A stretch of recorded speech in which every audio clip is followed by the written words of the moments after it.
وهذا ابو حمد حبيبنا وحبيب الكل. حسين والله انك جمعتنا على خير في جروبات، جمعتنا في تجمعات، وهذه الاشياء اللي بتسويها والله ان شاء الله اجعلها في حسناتك، ونسال الله لك التوفيق.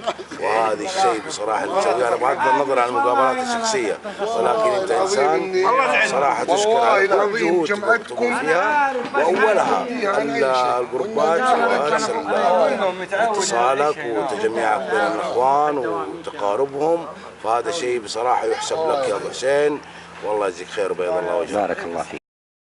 الله يبارك فيك يا علي. والوليد الصغير ايش اسمه؟ زياد ما شاء الله، الله يصلحه ان شاء الله. اللهم امين. مبارك له ومبارك وابوه وعمه وعمانه يا رب. شكرا لك يا سيد علي على هذه الجهود الجبارة. جزاك الله يا كريم لك تعاونك مع لجنة الإعلام. بارك الله فيك. إن شاء الله نجتمع على خير بإذن الله تعالى،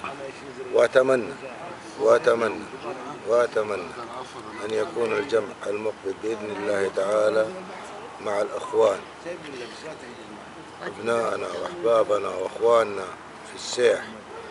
البشكة الكبيرة يا علي وأنت عارفها طبعا. نعم. تترتب لها ترتيب جميل وجيد بإذن الله. بإذن الله تعالى. وأنت طيب. قرب جيران الماضي إن شاء الله. بإذن الله تعالى.